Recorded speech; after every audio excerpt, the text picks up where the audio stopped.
Hello guys, this is your friend and we're back with a new fanfic. Which is what if Naruto wasn't an Uzumaki or Namikaze and had a harem with Kushina and female Kyuubi, part 2. And if you enjoy this fanfic then please press the like button and subscribe to my channel for more fanfic like this. And now let's start the fanfic.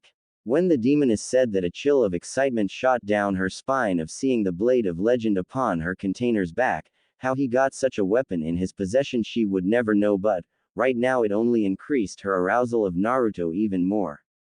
For the giant weapon upon Naruto's back was a giant Zanbato-looking weapon except in a truly unique design. Its bladed side was curved with two short spiked ends coming out from the double side blade. Its inner design was quite terrifying when you look at it with a careful eye. It was showing the screaming face of what looked like ghostly souls forever screaming in what looked like either torment, anguish, pain or all of the above. Its length was 20 feet and 5 foot in width. Finishing it off was that the sword itself was glowing faintly yellow. With the smoke finally clearing up, Naruto in his new and completely true appearance stepped to Kushina and kneeled on one knee.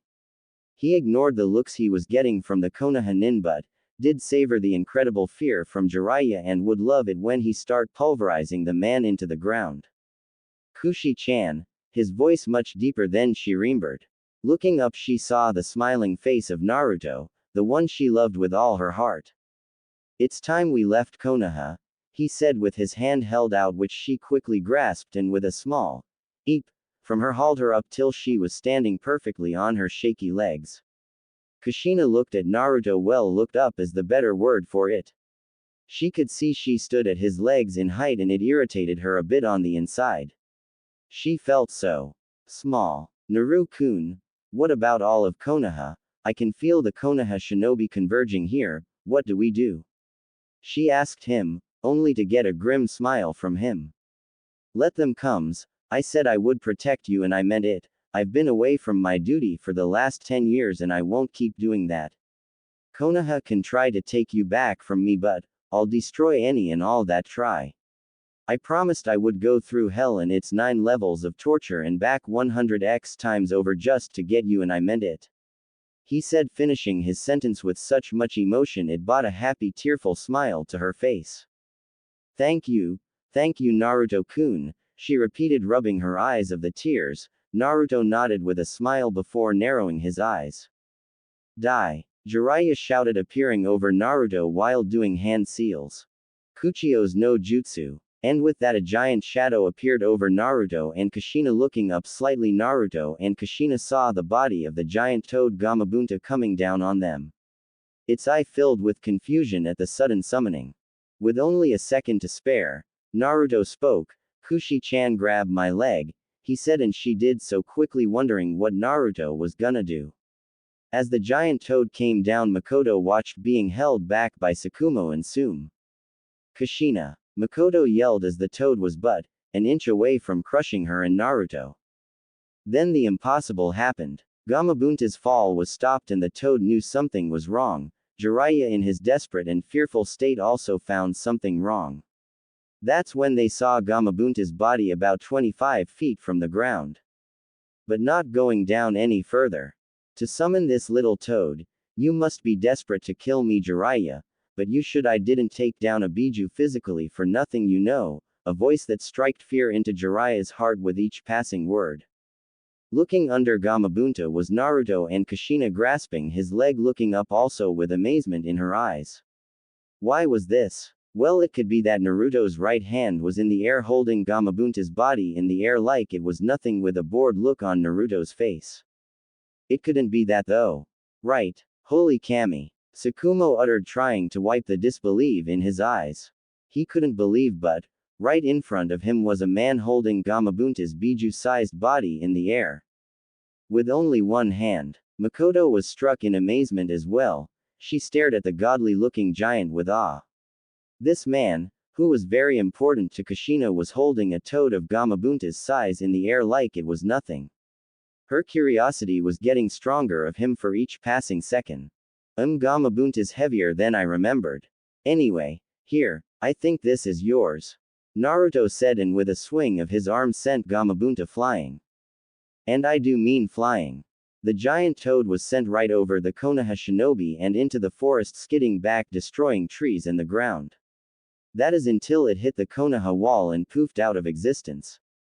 Jiraiya fell to the ground in shock. He jumped off Gamabunta at the right time, but now he was standing right before the very man he feared greatly. His eyes glaring down on him, making he was suffocating under the monstrous wave of power weighing on him. It honestly felt like an ant compared to a lion. You're pathetic, Jiraiya. Your fear is all over you. What a disappointment you are. Without waiting for a reply from the scared shitless Sennin, Naruto backhanded the man away, who of which went slammed into the forest, taking many trees with him. This of course shocked many. Jiraiya, a Sennin, was just backhanded and beaten so quickly. And this guy made it looks as easy as breathing. Whoa, Naru-kun, that was so awesome.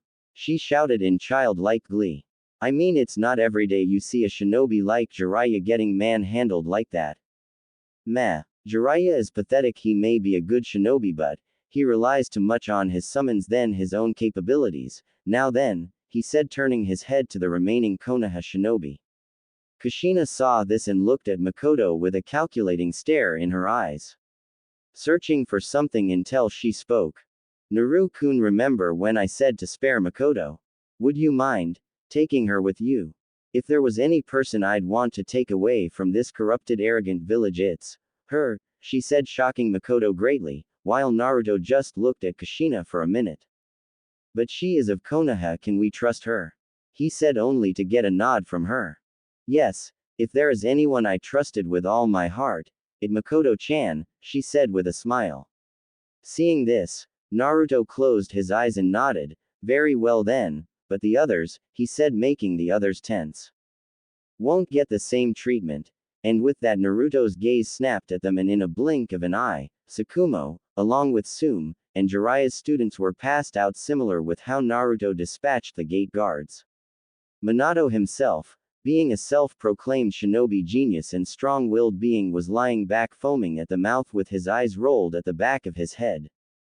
Again, pathetic. He spoke with distaste. After this, he looked at Makoto with a piercing look in his eyes that made the female teen fidget. Kushina, go talk to her. Ask why she's so hesitant with coming, but hurry, I sense many shinobi coming and I would rather like to get out of here soon. He said, getting a nod from her. With that, Kushina ran to Makoto and start talking to her of why was so hesitant with leaving. As she did so, Naruto moved his gaze at Minato and walked over to the unconscious teen. He grabbed him by his neck and lifted him up with a deadly serious look in his eyes. This one, I can tell, has been hurting Kushina for some time now. He deserves punishment as well. With that, Naruto balled up his boulder-sized fist and let go of Minato, only for Naruto to swing his fist and nail the Namikaze in the stomach, sending him through the forest like a speeding missile, shattering trees along the way. That'll show him. Before he looked over shoulder and into the forest, sensing someone watching them. Then multiple chakra signatures appeared within the forest. 300, number 400, and the Sandaime himself. Hee. Perfect, he muttered with a sinister grin came upon his face. Kushina saw this and wondered what meant by that, but the way he was grinning made her feel a little hot. That's the grin of a demon. Sure does. Reminds me of you a bit when the first times we met, but on him. Makes him look feral, handsome, godly, perhaps. More like a demonic Adonis.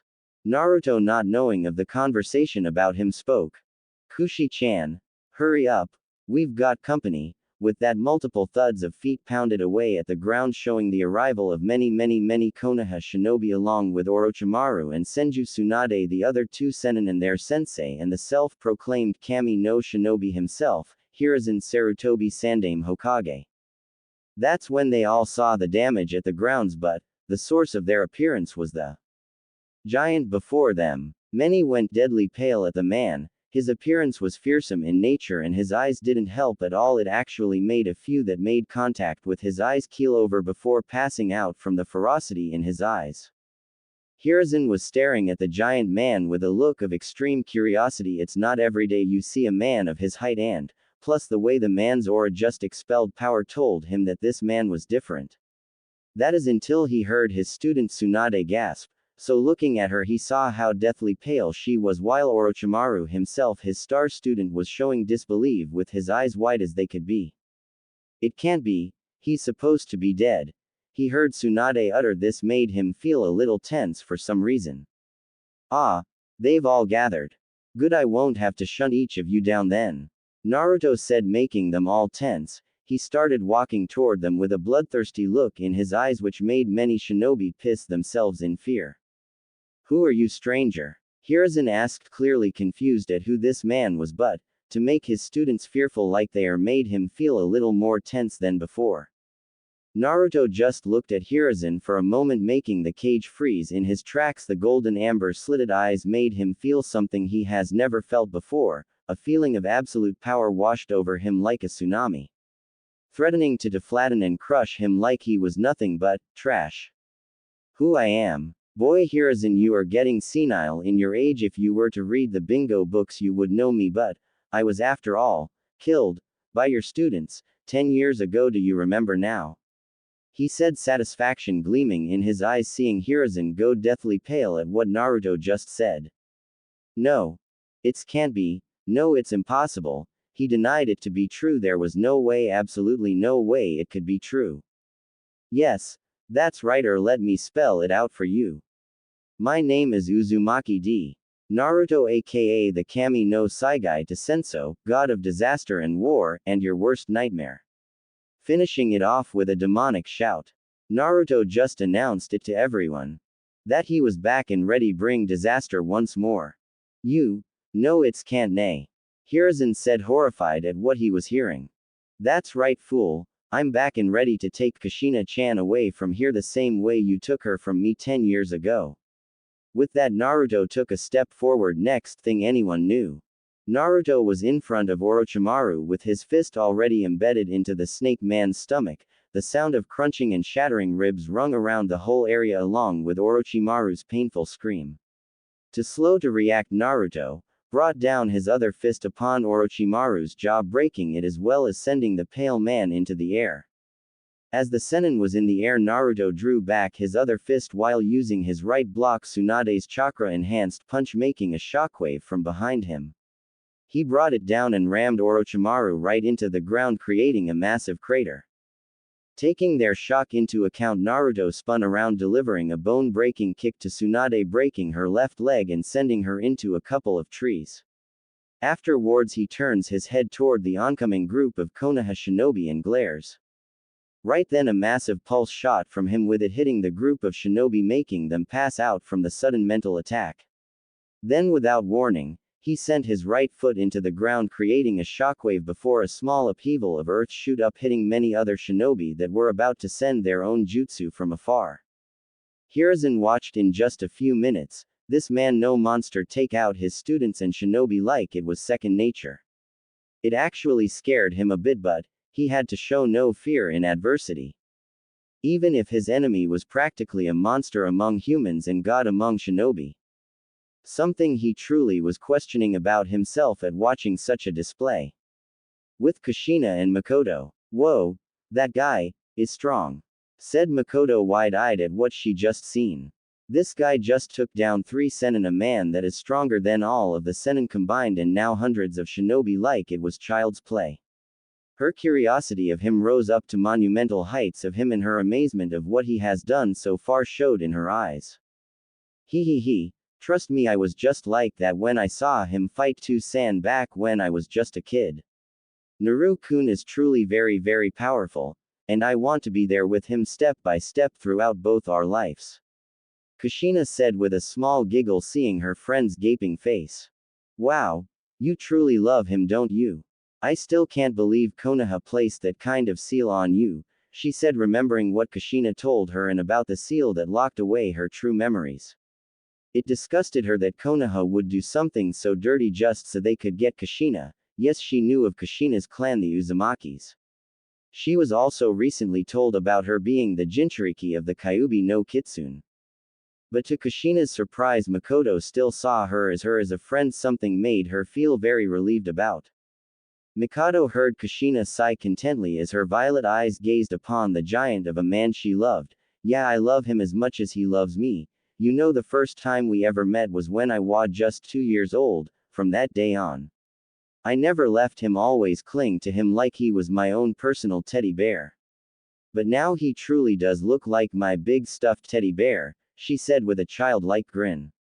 Makoto smiled while rolling her eyes. The Kushina was still in there, but a much more calmer than the energy ball she used to know was still there. But if I know Naru-kun, and if what you told me is true about your clan, he'll take you away from here even if he has to destroy and kill everything in his way. He may not trust you right now since you're from Konoha, but in time, he will, so will you come along with us? She asked, wanting to know what Makoto's answer was. The Uchiha closed her eyes in thought. The words of Kushina sounded so far-fetched, thinking that this man was strong enough to face all of Konoha by himself and would go through armies to do what he wanted to do. At first she was disbelieving it, but after hearing what he proclaimed himself to be and him throwing a summon of Gamabunta's size with just a hand made her quickly believe every word. Very well then, if he can help me then, I'll follow him without a second of hesitation, she stated with a determined look in her coal-black eyes. Kushina's face broke out into a megawatt smile. For some reason she really wanted Makoto to come with her and Naruto, and she just got her wish. Woohoo! She shouted, hugging Makoto tightly. The black-haired teen was trying to console her hyper-excited friend even though she too had a smile on her face knowing she was in good hands. With Naruto and Hiruzen, Naruto heard Kushina's exclamation and softly chuckled. It would seem this Makoto would be coming with them. That's when he turned his gaze on his last obstacle, his truly most hated enemy of all. The man that took Kushina away from him all 10 years ago but also betrayed the Uzumaki clan just like his sensei before him. The thought of just looking at this man any longer made him want to rip out the man's spinal cord and snap his neck with it. No, I'm gonna make Hiruzen feel pain, true pain, no use making it quick. Hiruzen suddenly felt a cold chill go down his spine when Naruto looked at him with those predatory-like eyes of his. Sarutobi Hiruzen, you're the last one. Your village has more shinobi than this, I know, but I'll just kill them as well. Nothing will stop from leaving here with Kushina. Not you, not your daimyo, and most certainly not your pathetic excuse of shinobi, he said, angering Hiruzen with each jab at his village. You may be strong, but that doesn't mean I can't take you down. This may be our first meeting, but I highly doubt you have the power those rumors claim you to have, he said, bluffing since he knew every single word that was talked about him was true. But he was trying anything to lower Naruto's guard just a bit. Narrowing his eyes, Naruto spoke, like I give a damn, I don't care what people say about me, I am what I am. Though I am a human that has surpassed all limits of what a mortal has and done the impossible over and over again during the years. Like my victory with the Hachibi, for example, that battle was something I wanted to do to get stronger. I did everything I had, I went to the extreme and still do, making Hiruzen confused. Why go so far to get stronger? You're already portrayed as something akin to a god or a deity, why go so far? Was the question he asked. It was always on his mind when he first heard about the man in front of him. The way he fought and gained power. The way he always got stronger than he was before, how he would do the impossible and come out on top of the most outnumbered battles in history. Looking over at Kushina, Naruto spoke, I fight for the reason I live. My purpose, you could say, is to get stronger and protect the ones important to me, and right now Kushina Uzumaki is my most precious person in the whole damn world. You, Sarutobi, made a mistake when you took her from me. Sarutobi, realizing what Naruto meant, mentally smirked. So, Kushina is his weakness. Then would you really risk her life? He said, thinking he had Naruto cornered. Only to never know the mistake he just made. Naruto's eyes glowed murderously as his body started to shimmer strangely as the ground cracked around him and the trees themselves flowing by the sudden winds surrounding Naruto. The sky itself was swirling above him, churning it into a giant black cloud of lightning and wind. You dare threaten her life? Hiruzen, you're truly a fool. With that, a slight twitch from Naruto sent Sarutobi charging right at him. Cage's foregone for his shinobi armor. Doing a couple of hand seals, Hiruzen stated. Kaden. Karyu Enden. Fire release. Fire Dragon Flame Missile. A stream of fire shot out of Sarutobi's mouth, shaping into a giant roaring dragon of blazing hot flames. It sped across the field, burning the grass and making the trees themselves combust into flames from the heat, but, as the dragon came toward Naruto, the said Uzumaki just stared into the oncoming dragon's yellow eyes without a shred of fear. One word escaped Naruto's mouth that Hiruzen heard perfectly. Pathetic. With a swipe of his hand, the dragon was split horizontally, showing the bored face of Naruto in his smoking right hand. Hiruzen's eyes went wide in disbelief. That was his most strongest jutsu and was sure it would at least injure him. A feeling of desperation was starting to fill in his stomach, twisting and turning in a knot of the growing fear he was having of this giant before him. A jutsu like that is pathetic. At the age of 9 I was already advancing those kind of techniques into something better and more advanced. The demonic voice of his enemy rung around the area, only increasing his fear even more. Jumping back, Hiruzen made a hand seal. Kage Bushin no Jutsu. With that, a duplicate of him popped beside him. Reaching into their pouches, they slung their arms outward, making multiple shuriken and kunai fly toward Naruto's giant body. Doing hand seals at the same speed, they both shouted. Kage Shuriken no Jutsu, Kage Kunai no Jutsu. Making the shuriken and kunai multiply from 10 each to 100 each, all flying directly toward Naruto, casting a dark shadow over him. As the hail of weaponry was coming at him, he chuckled. Using such tactics, again pathetic. Kushina and Makoto watched as the hail of weaponry fell upon him in horror. Kushina remembers many times that weapons had hard time cutting into Naruto after all his brutal training, but the quantity of weapons being hurled at him could seriously hurt him. Naruto-kun, move out of the way, she yelled. Naruto heard her but just smiled and spoke. Nah, just watch Kushi-chan, I didn't nothing for the last 10 years. With that, the sound of shuriken and kunai met. Multiple thuds. They all looked in shock as every single shuriken and kunai that hit Naruto from where it was supposed to stab into him or scratch him just bounced off him, leaving nothing there. No scratch, no stab, no blood, no nothing. It was like Naruto was bathed in a shower, only in razor-sharp metal. Hiruzen's feeling despair only grew, seeing Naruto not getting damaged at all from the weapons, and his fear only rose when Naruto's eyes came upon him. Knocking out the Kage Bushin, he did a few more hand seals before slamming his hands on the ground. Try fighting me with this. Kuchio's no Jutsu. Anku. Enma. Monkey King. Enma. With that, a puff of smoke erupted from Sarutobi's hand, revealing a human-sized monkey with white spiky hair and beard. This made Naruto grin. Finally he could fight Sarutobi at his fullest and then break him at his fullest at the same time. Oh, it's gonna feel so good when all the hope Sarutobi has of winning this little fight is crushed beneath my feet.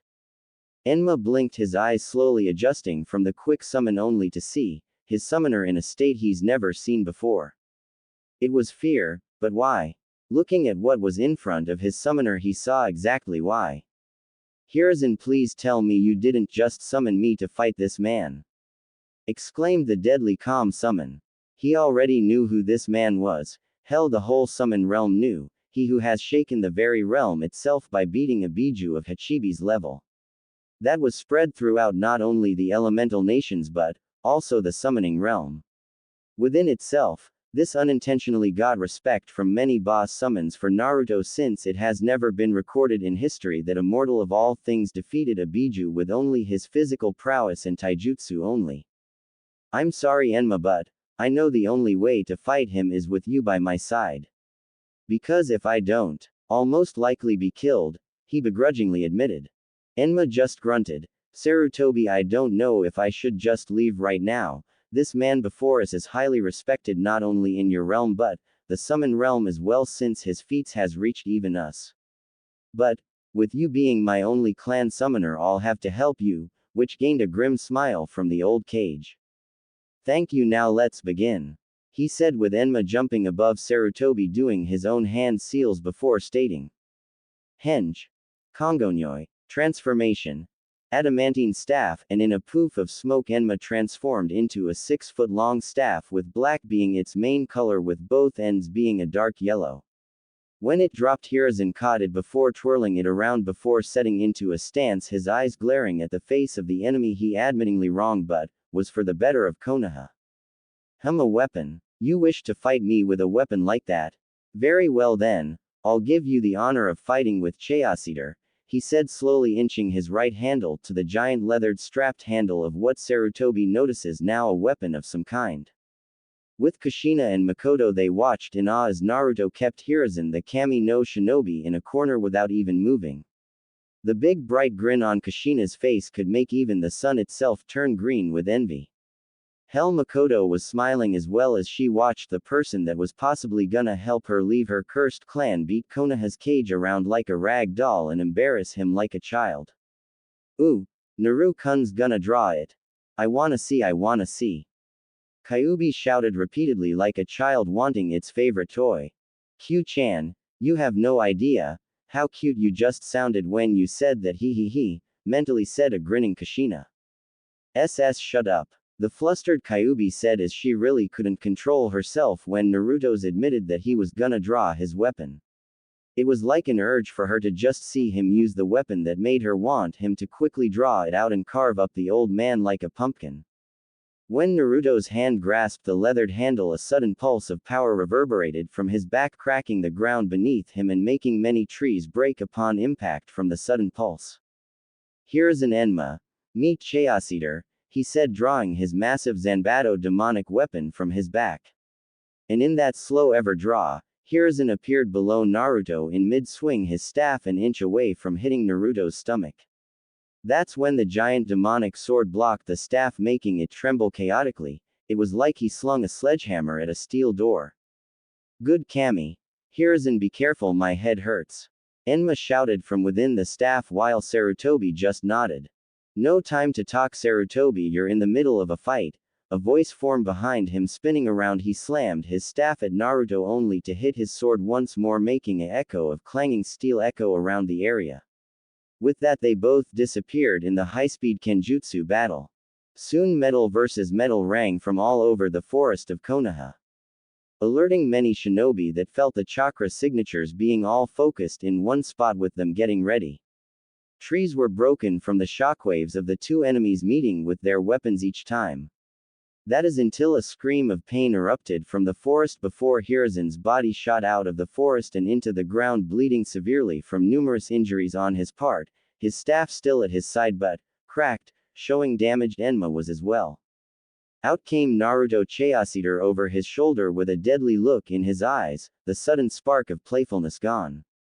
He wanted to leave Konoha, and he wanted to leave now. Hiruzen, I've had enough games, we end this now.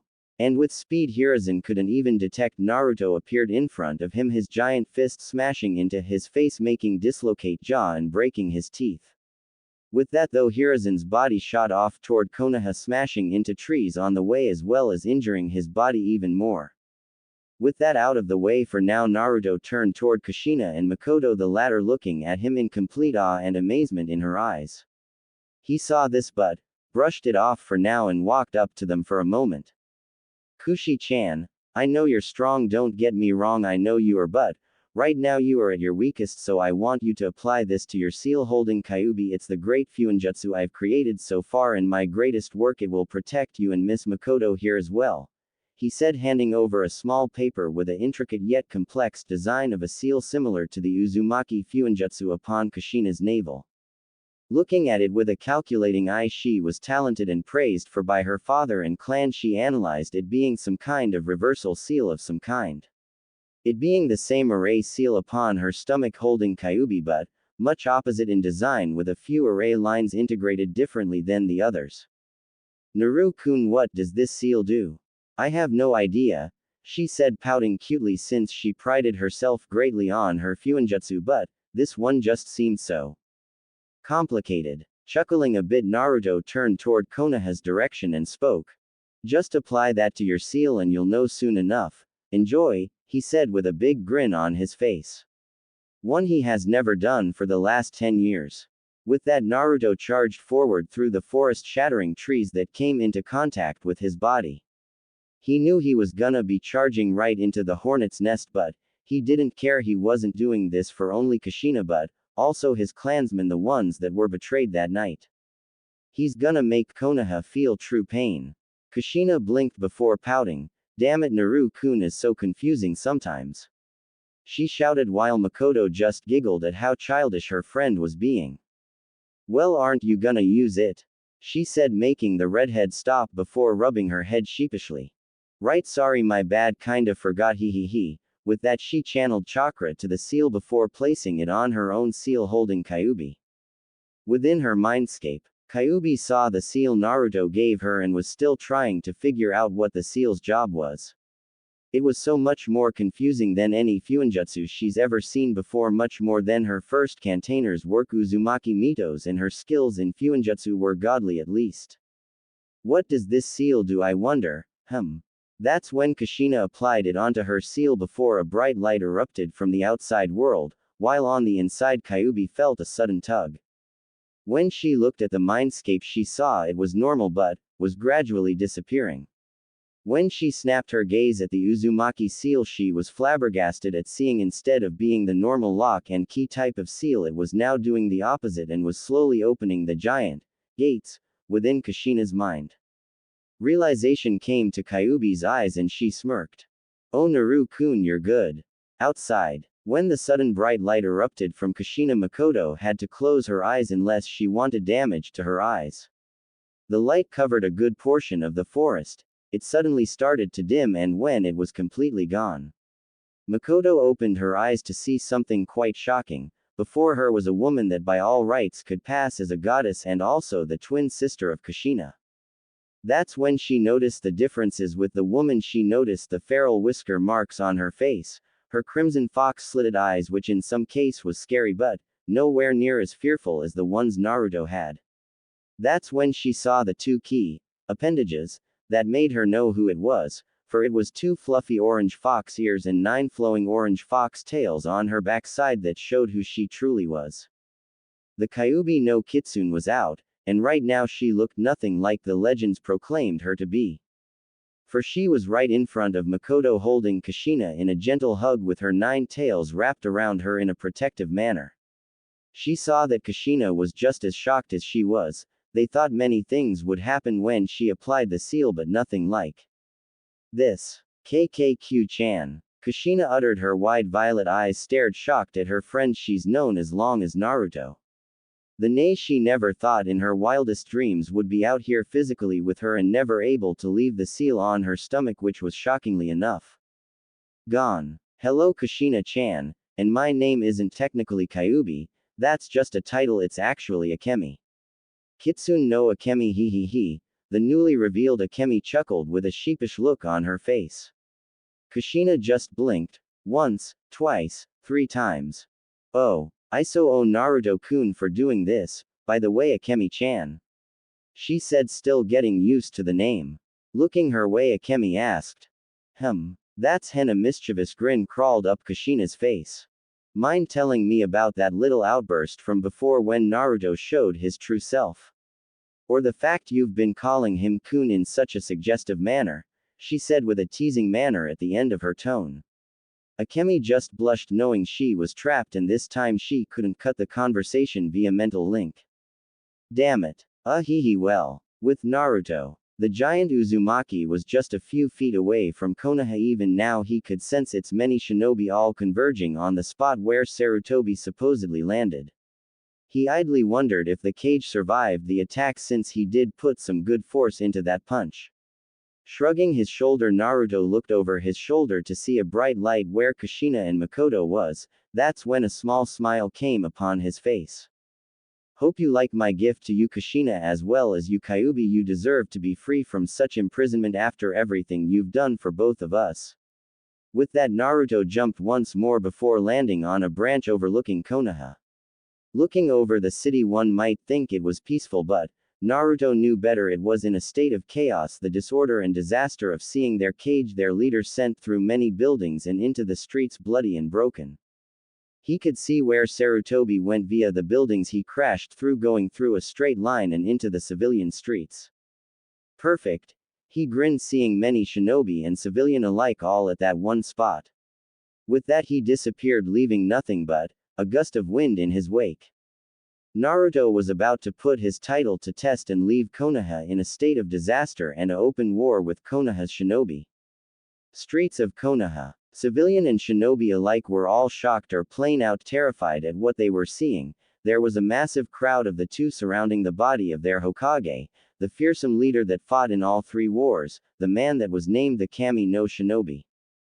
Was nothing but a bloody yet broken man, bloody leaking from his body, his jaw totally shattered but miraculously still there and healable. His staff was beside him, grasped in his hand. They all could see the man was trying to get up only to fall back down to his knee. The shinobi all wondered though what was going on and what did this to their Hokage. Well, they got their answer when Hiruzen's eyes widened in complete fear. Then a second later, Naruto's giant form appeared in front of Hiruzen's body, scaring the hell out of them all. His gigantic towering muscled form made many pale in fear. His giant demonic Zanbato only added to his fearful image.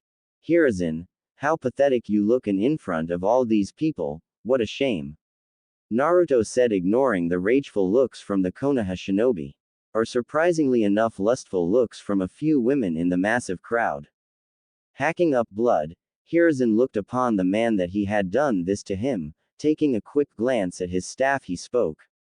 Naruto, to have actually come here, within Konoha, I don't know whether or not you're brave or stupid, he said, knowing when he said the name. Naruto, the shinobi quickly tensed, knowing the very name made his shinobi either ready for a fight or the weaker-willed ones quit the shinobi life forever. What does that matter? I don't care what I have to go through. I do have Kushina back, but this isn't just for her, this is for your and your sensei's betrayal to the Uzumaki clan.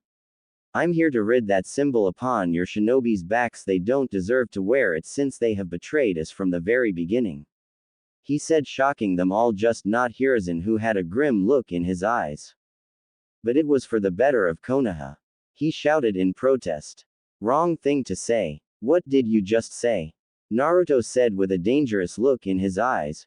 Hiruzen tensed as Naruto took a step forward. When his foot touched the ground though, Hiruzen suddenly jumped back, ignoring his injuries, and slammed his staff into the ground. Everything me and the past Hokages have done was for Konoha's protection. Even if we sacrificed many, it still brought peace to us, and when Naruto's eyes couldn't get any more dangerous, they just did. You've signed your death warrant. Sarutobi. No, it is your death that happens today, and I will make sure that I succeed where my students failed. Out of the staff came two monkey hands along with the head of Enma, who shouted. I am sorry, Naruto Dono, but this is my summoner's will. Ninpo. Kongo Roheki. Adamantine prison wall, with that multiple clones of the staff closed in around Naruto, encasing him inside a prison-like wall. Naruto himself looked pretty bored though with the whole thing. Hiruzen grinned, knowing he had Naruto trapped. Nothing could break that prison, not even his student Tsunade, and her most strongest attacks couldn't leave even a crack. Enma though did look ashamed that he had to imprison the most highly respected person in the whole summon realm. Dragging himself to the prison wall, Hiruzen spoke while leaning against his staff for support. You're done, Naruto. That prison you're in is completely unbreakable. You've lost, he said, thinking he won and had officially beaten the terror of Kumo Iwa and Konoha. He, who had bested the most nightmarishly strong being in all of the elemental nations. How wrong he was at the moment. I will admit, this is quite the prison. No normal human could break this, no matter how strong they are, he mused out loud. So you're admitting your defeat then? Hiruzen asked, perplexed at how Naruto was acting. No. I said no. Normal human could break this. You see, you've forgotten you little detail, Sarutobi, he said, making Hiruzen tense. What do you mean? Wanting to know why the man was so calm with the situation he was in. Naruto just held up his right hand, balling it up into a fist while speaking. Hiruzen, I was able to beat a Biju single-handedly, and not just any Biju, the eight-tailed Hachibi itself. Remember how I did exactly? he said, humor coming out of his voice. Hiruzen's eyes widened greatly, remembering exactly how he did such a feat. That's right. I did it with my strength alone, he said, and before anyone could react, Naruto's fist nailed right into the prison wall, making it creak in protest before giving in and breaking apart. Naruto then stepped out of the self-made hole and spoke. Now, I believe I needed to finish you, he said, walking toward Hiruzen, who at the moment was on the ground unable to get up due to his injuries, and that after that one hit Enma was poofed out due to the pain transferring to the summon. Without the staff as support, he was nothing more than a man getting on in age. Looking upon Naruto's form, his eyes glaring down at him made him truly see what kind of being he angered. He saw it completely. It was a being that swatted armies and fought Biju. He sees the rumors and legends of the man in front of him all true now. Now, die, he said, about to draw his sword and stab the man through. Stop right there, was the shout of one Konoha shinobi. Not gonna let this go on. Yeah, you think we're just gonna let you kill our Kage? If you haven't noticed, Mr. Legend, but you're surrounded on all sides. One arrogant-looking shinobi shouted. Naruto quirked an eyebrow and looked all around him to see all the civilians gone, probably taken to the Hokage monument for safety. He could only see a practically sea of Konoha shinobi all around him. Then the possibilities came and he grinned. Oh, so you wanna stop me? Then by all means, come and try. And with a massive pulse from him, 3/4 tis of that massive force was now passed out in the same manner as the ones before them that was hit by the pulse. The shinobi that shouted at him looked horrified now. "Www, what was that?" stuttered a shinobi. "Hiruzen, I think it's time you learned not to anger those that have power to kill you. Let me show you what true pain is, to see the things you love the most destroyed by your very eyes. Watch as your home is destroyed, just like I watched my and Kushina home destroyed on that night when you didn't come help us." Naruto shouted, and Hiruzen's eyes completely bugged, knowing what the man was about to do. "No," he shouted, only to fall on deaf ears, and Naruto brought his left fist up, showing a blue sphere circled around it, encasing his fist completely. "Watch, Hiruzen, with just this fist alone. I will level Konohagakure to the ground." And with that, Naruto brought his fist down, slamming into the ground. Soon enough, Konoha started to shake uncontrollably. Buildings all around started to crumble or sink. The land itself shifting, destroying the Konoha walls itself, as well as the Hokage tower itself, cracking and breaking apart from the sudden shift in the earth from which it stood upon. With a sudden snap, Naruto brought his fist up again, only this time to swung it around in the direction at the gobsmacked shinobi. He punched the air, creating a shockwave, blasting them all away and shattering the buildings in its path. Explosions racked Konoha all around, burning it as the sky itself turned black from the smoke and ash rising into the air. Hiruzen watched all of this as this one man did all of this with just his fist alone. He truly saw what he had angered. Everything that had led up to this moment, all of his careful planning, has left his village in total chaos. Just like the Uzumaki clan was left at the hands of Iwa, Kumo and Suna. With Kushina, Akemi and Makoto. As soon as Naruto started destroying Konoha, all three of them were feeling the tremors and shockwaves coming from there. They were greatly curious, so Akemi had taken Kushina and Makoto and gotten close enough to see what was going on. So when they did exactly see what was happening, they were completely awed at the spectacle. Konoha was in total disaster. It was like Mother Nature was scorned and sent her anger toward Konoha tenfold. "Kami, now I definitely want to go with you, Kushina-chan," Makoto said, eyeing the whole village she once served burn and fall apart. "Why is that?" she asked. "'Cause I know with the way this Naruto is, the adventures he would go on would be great, and living a life of peace is a bit dull for me, that is if you'll let me." She asked only for Akemi to speak. I don't think Naru-kun would have a problem, but he will still keep an eye on you for a while. You'll just have to gain his trust along the way," making Makoto nod. "No problem with that," she said, looking over the utterly destroyed Konoha. The destruction of this village. Thank you, Kami, for giving us not only a giant Adonis but one that has the same hatred for Konoha as I and Kushi-chan. Akemi spoke, her hand held together in a prayer. Kushina just shook her head at the display while remembering the talk she had with Akemi, and she wasn't all that shocked to hear what Akemi told her. It would seem over the years she knew Naruto, Akemi had also developed feelings for him which evolved into love. And now 10 years later she still had those feelings just as she did, going on strong. Strangely enough though, she didn't have a problem with sharing Naruto if it came down to it, only that it was between her and Akemi, but there was still the fact of Makoto, and she does remember his form when she thought no one was looking. I think it's time we got down there and explain our next move with the Uchiha clan, if what you said was true, Makoto-chan. Naruto won't leave without paying them a visit as well. Kushina said, making Makoto frown. I don't care what happens to them, all of them are corrupt in their arrogance. Fugaku's ideals have changed the once proud clan I loved as a child into a shadow of its former self. I would actually like to see Naruto destroy them, she said darkly with anger in her eyes. Kushina and Akemi both nodded, knowing of why she hated her own clan so much. They were both told of why, and it made even Akemi sick to her stomach.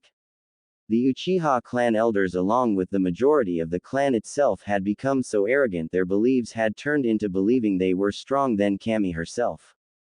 Thinking they were pure royalty and should be treated as such, Makoto had been the only one to shout back, only to have the entire clan on her back. Fugaku had went to the council and made the decision of making her a slave that answered his every whim. Kushina had at that point released her anger by punching a tree, making it shockingly shatter to pieces. Placing a hand on her shoulder, Kushina spoke, "Don't worry, like I said, if there's one thing Naruto hates or than anything, it's what your clan is in treating women the way Fugaku sees them as. They'll get theirs soon, I promise," which Makoto just smiled gratefully while hugging her back as a tear fell from her eye. "It's time, let's go," Akemi stated, and with that Kushina grabbed Makoto and latched onto Akemi's body, then in a blink of an eye they disappeared. With Naruto watching in satisfaction at his work, Naruto turned toward the deathly silent Sarutobi, who was looking at his village. "I would have just kept doing this and level the monument Hiruzen, but I will be a true monster, for there is children up there that can change Konoha. I'm giving Konoha another chance, for the next generation can actually change Konoha for the better. Remember what happened this day, Hiruzen, for if you do and still keep up with the deceits and lies, I will come back, and next time I will not leave anyone alive, all will be slaughtered, understand me?" Demonically at the end was his tone that reverberated around the destroyed area that is the burning Konoha village. Hiruzen just turned his head to look at Naruto. He had heard every single word he spoke, and in the deepest reaches of his soul he was grateful. Grateful that the man before him was giving them one more chance. But seeing the giant man with the fires and destruction of his village looming over him showing his deed, the golden amber slitted eyes from which glowed made him actually see an apparition over Naruto. It looked so demonic in appearance it made him grip his heart and soul tightly as he could, lest he has them ripped from his body by just seeing this apparition. His fear for the man before him was so high, he was seeing things. Right. You understand. With that, Hiruzen passed out from everything that's happened and to his injuries. Nodding with this, Naruto turned away and waited. They should be here any moment now. And in a second later Akemi appeared with Kushina and Makoto in her arms.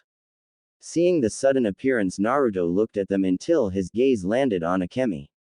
"Hello Kyuubi, nice to see you," he said, not really caring about the destruction around him.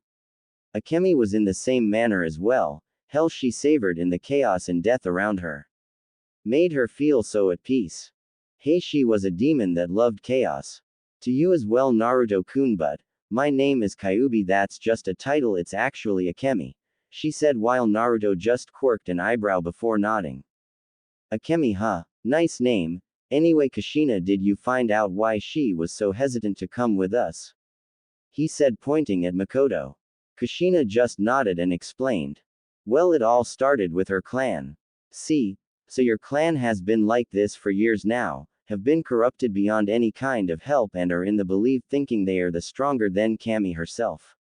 Not to mention you've been marked as their slave and were to be used as a breeding stock for being the strongest female out of the whole clan itself. Naruto spoke, summarizing everything he had been told. It only had been an hour since Konoha was leveled, and now the party of 4 were on the trail to the Uchiha clan compound. He had been told of everything the Uchiha had been plotting, most of which he didn't care about, but the part of marking Makoto as a slave and was to be used as a breeding stock just irked him to no end. True, he didn't know Makoto well and was suspicious of her, very much so. But if there was one above all else, it was women used as objects and personal toys. He'd seen enough of that doing missions for the clan and his personal travels. Bandits' camps, villages filled with poverty, and public brothels. All of which he'd seen to his disgust the women used in such ways. Those places were wiped off the map the same day. He'd freed any and all women from their treatment as well as killing those that put them into such a thing. Yeah, what's worse is that the elders of the clan that live by the old ways have been planning to use a seal on me since I'm the only one that's fought against these rites. The seal would make me nothing more than a mindless drone that would follow their bidding without a single second of hesitation, just thinking about them putting that on me. Makoto spoke before she started to tremble from a mixture of disgust and fear. Kushina, seeing this, wrapped her friend in a hug which the teen welcomed, crying into her shoulder. Kushina pat her back gently while looking toward Naruto with a pleading look in her eyes that was something he couldn't fight. He'd wiped villages off the map, destroyed armies, fought and beaten Biju. But Kushina's pleading violet eyes was the one thing he just couldn't beat. Akemi saw her former container looking at Naruto with a pleading look and saw how much Naruto was losing under her gaze.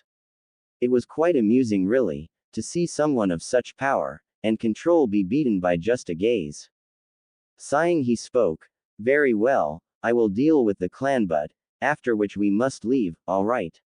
He didn't like helping a former Konoha nin, but if Kushina trusted her enough, then he'd do it.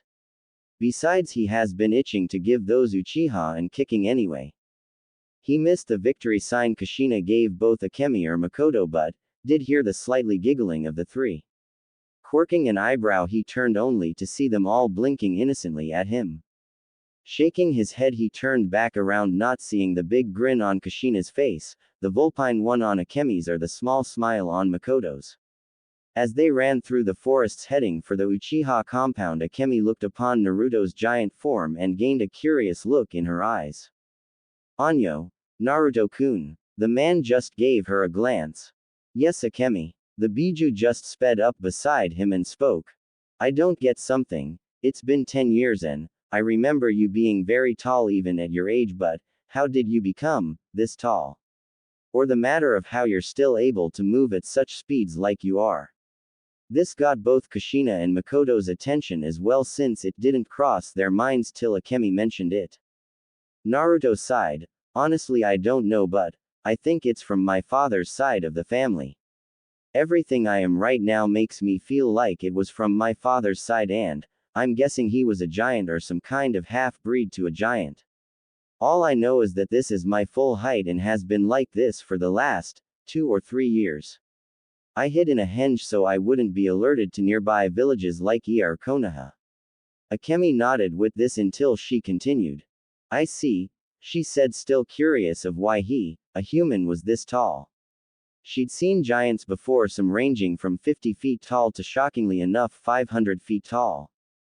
"I'm just glad I have a way to shift this form into a more normal one." This made Kushina blink before looking at him with a curious gaze. "Shift? What do you mean?" He stopped before looking at Kushina. He reached out with his senses and didn't sense anyone nearby, so he spoke. "Well, I have 2 forms basically. One is the form you see before you, which I just use when I go into battle, but for public areas I use my normal form. I can shift in between these forms at will, but it's such an annoyance." She just nodded at this. "Now, let's go." With that, they sped toward to the Uchiha clan, knowing tonight would be one to be remembered for years to come. Uchiha compound main gate. Arriving at the gate while dispatching the guards are snapping their necks in Naruto's case. The group arrived upon the Uchiha crested gates, Makoto standing between Kushina and Akemi. Her eyes were practically glaring at the gates in clear disgust and hatred. Naruto took a step forward at the gate and placed his hand upon it. Now, I'm gonna come out with it and say, I won't be showing a single shred of mercy. Whether they be woman, man or child, none shall survive this night. This is my warning to you, Uchiha Makoto. Tonight will be the last time you ever see the clan again. Makoto closed her eyes before letting out a sigh. I know, and I don't care. This clan, this practical hell needs to be destroyed, wiped off the face of world. Tonight, the clan needs to die, all of them. Naruto, looking into her eyes and saw not a shred of hesitation, he nodded. Very well then. Bear witness. 2. He bares his fist before swinging it upon the gate. It creaked upon protest of his massive titan-like strength before it shot off like a rocket, crushing houses and the logged walls. His fist outstretched while his eyes glared from the shadows of his bangs. The end of this pathetic excuse of a clan. His voice so cold yet demonic it made Kushina, Makoto and Akemi herself have a shiver travel down their spines. The attack got the attention of the clan when many started to run out of their houses only to see Naruto's hulking form at the gate with one of their own Uchiha there beside him. Soon enough their confused faces changed to enraged ones. Who are you, intruder? And why have you come? Shouted one Uchiha. Naruto ignored the man as he took a step forward, his feet making the area shake with each step he took. Many were a bit shaken by the look in the man's eyes and his sheer size. Walking up to the first Uchiha in his sights, he brought up his hand and spoke with a tone that just sent a shiver down all of the Uchihas in the area. What I'm doing here is of no concern for you, fool, only that I am cleansing the world of your filth, dye, trash, and with but a swipe of his hand. The Uchiha was batted away, most assuredly his entire broken by the massive boulder-sized hands and right through 4 houses and the wall itself. Then without warning, he charged at another group. Being unable to defend themselves in time, he brought down his other hand and engulfed into the blue sphere. Once it hit the ground, the Uchiha didn't even have time to scream. A shift in the earth was their only warning before a slab of earth rose up from behind them and utterly shadowed their forms. Looking up, their eyes widened before it fell. Squelch. The sound of bodies being crushed sounded the area, the immense pressure silencing the now dead Uchiha, the flesh pounded into the deep dirt, the bones shattered and crushed into dust, and the blood imploding from their bodies from the pressure like a balloon seeping from the ground itself, mixing and churning it into a reddish-brown color. Ignoring this, he stepped right onto the slab, earning another wet fleshy squelch. Akemi smirked at this as the blood just seeped more out of the ground and onto Naruto's boot. Yet he showed not a slight of hesitation or disgust for what he did. Even Kushina was used to his brutal ways, if albeit were now a bit more ruthless, but was used to such, remembering the times in her earlier memories. Makoto, though, didn't have such luxuries. She was frozen on the spot for a few seconds to readjust to what she just saw.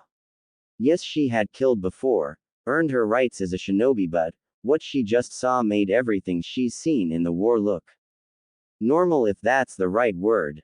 She shook herself out of her stupor and continued on. She knew things like this were gonna happen, and she didn't have time to slow down and become hesitant.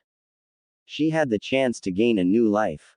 Even if it meant sacrificing her blood and clan for such a thing, she would do it. Besides, they deserved it, for the curse of the clan would have assuredly followed a generation in the future. It would be easier to just wipe it off the face of the planet before it could do any more harm. She soon followed after them, never knowing Naruto's eyes were on her the whole time. This was more than just a purge to the clan, it was also a test a test of loyalty of sorts, something he needed to do and see if Makoto was truly serious about coming with them. Despite his actions, he needs to know she was truthful in her words.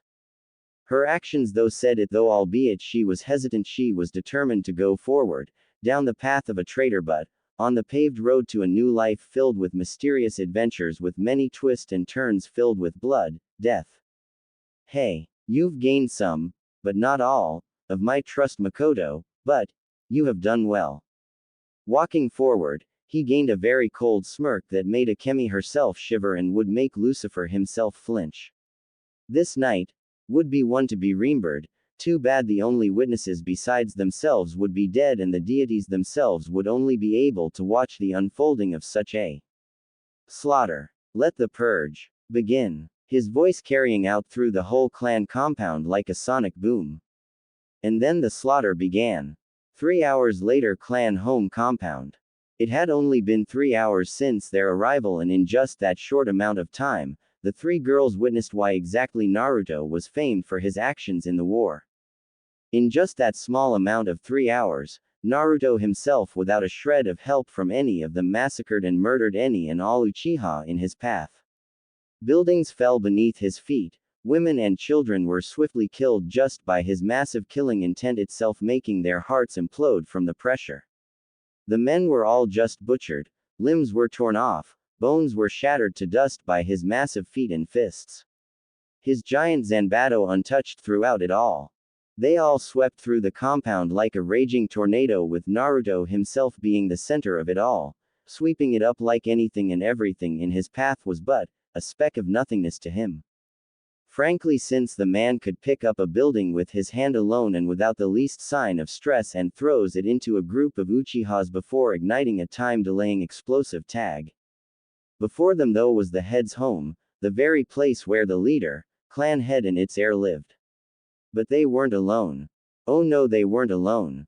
Before them was a literal army of Uchiha that all regrouped to their clan head's home, hoping, no, praying they combined with their almighty clan head they can defeat this monster in human skin. They were all that remained of what was left the once well-known Uchiha clan, reduced to nothing but a handful of what used to be a small village's worth. Many were injured in just the crossfire of Naruto's slight small war with the clan itself, some worse than others. But all still had one thing they all had, and that was the immense fear that was adamantly clear in all their eyes at Naruto's giant form looming over them, a mere apparition behind his back showing that of a being behind him. Its glowing yellow eyes showed many things, but the one most clear was that of bloodlust. Demon, he's a monster, a devil, muttered one terrified Uchiha, his form all but shaking like a leaf. Naruto seemed to hear the man and gave him a piercing stare that right then and there sent the man into complete hysterics. It was like his mind and soul was bashed repeatedly by multiple sledgehammers. Soon enough his eyes rolled to the back of his head as foam erupted from his mouth. Falling back he landed at the feet of another Uchiha, this one shaking at what just happened to his fellow clansmen. Taking a step forward, making sure the three behind him were safely secure, he spoke, "Now stop wasting my time, bring out your pathetic excuse of a coward clan head, or so help Kami-sama herself I will beat and tear it out of each and every one of you." His voice booming like a silent shockwave. His voice making the surrounding buildings creak in protest by the small but silent shockwave. "There is no need, boy," was the voice of an old yet seasoned man. Looking up at the doors he could see a man well dressed like a warrior and stood like one as well. Dressed in a normal shinobi attire except for a katana held within his hand. The man had a tan tone with pure black eyes that were filled with hatred yet firmness of that of a leader. His hair was spiky black with most of it going past his neckline. Two bangs framed his face as a scar on his chin in the shape of an X. Behind this man was none other than Uchiha Fugaku.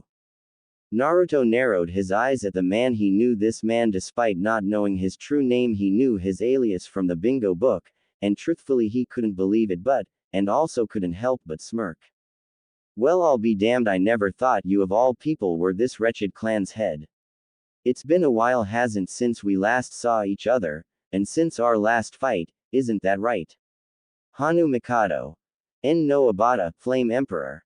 Avatar of Fire." The man's eyes only narrowed much more as those that heard the name gasped utterly in pure shock.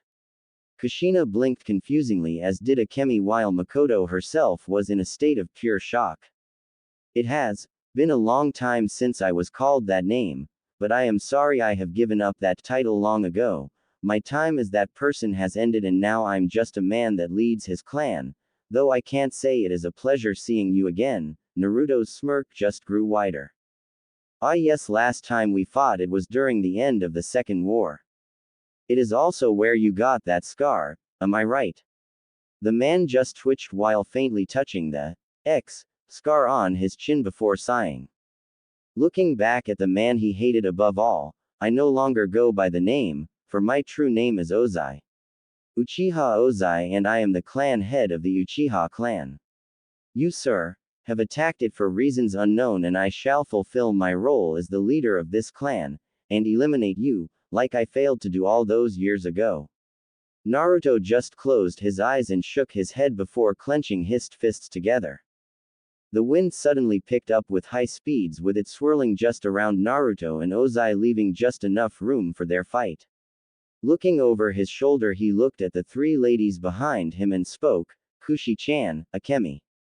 Makoto, while I take this man, you go and take care of the stragglers, they shouldn't even be a problem. They nodded before leaving, only for Naruto to shout. Makoto. Said woman stopped and looked back only to see the deadly look in Naruto's golden slitted eyes. This is your chance to prove yourself, do not hesitate. Slay any and all that get in your way, prove to me you are willing to do everything to abandon this life of which you bear. And you will gain the freedom you so desire, if not, you will die, along with your clansmen, be damned what Kushi-chan says. I will kill you. Understood. She just stood there for a minute before nodding with a determined look in her eyes. Seeing this, he sent her off. Before he turned his attention back at Ozai, seeing his impatient scowl, he smirked before grasping Chaos Eater in his grasp. Ozai, seeing this, grasped the handle of his katana while eyeing the man in front of him warily. He was very curious as to why Makoto was betraying the clan and her reasons, but right now he had to completely focus on this fight or otherwise. He is going to die this time. Now Ozai, come, it's time we finished our last fight. I know you're stronger than that old brittle fool Hiruzen, so I wanna enjoy this fight a bit, now come. His baritone voice cracking the ground itself. Ozai sighed before slowly pulling out his katana as a red hue outlined his body.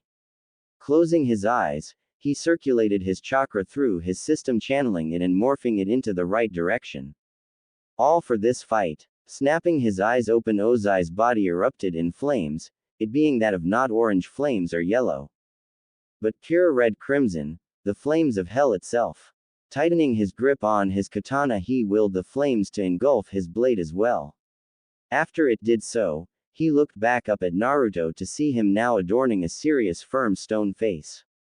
The giant, pulled out Chaos Eater, the giant blade dwarfing his katana as size and length. But that is irrelevant. What matters is the skill to wield a blade. You don't have that, you're nothing but a child with a stick, yet he knew this man before him was a master with a blade, for he knew it to be true. Good, you're ready. Now, let's begin. His shout signaling the start of their final and last duel. With a jump they disappeared before appearing inches from each other, and with a mighty swing their blades. Boom. Fire and dust erupted into a giant swirling ball as their blades met, flames flickered all on the ground as the ground itself shook and cracked under their mighty clash. The major shockwave from their blades meeting shattered all buildings near them and in a 1-mile radius. The swirling vortex around them seemed to rise and grow in length and width as the sky itself turned black from the first clash. It was like the start of a fight between two titans. Brandishing his blade, Ozai switched it with his left hand before doing a few hand signs, them being nothing but a blur, but to Naruto he was all too familiar to the speed. Take this. Kaden. Dai Enden fire release. Big flame bullet, a literal meteor of fire shot from his mouth in a stream at Naruto. Seeing this, he shifted his blade before swinging it upward while kicking the man's blade away. Spinning in the air, he gathered chakra into Chaos Eater before swing it diagonally at the incoming ball of flame and shouted, Sorakato, Soul Cut. An arc of purple and yellow energy shot off Chaos Eater and clashed with the fire ball. Before it went through the blazing ball and towards the shocked Ozai. The ball itself slowly sliding from each other before imploding into nothing but spark and flame.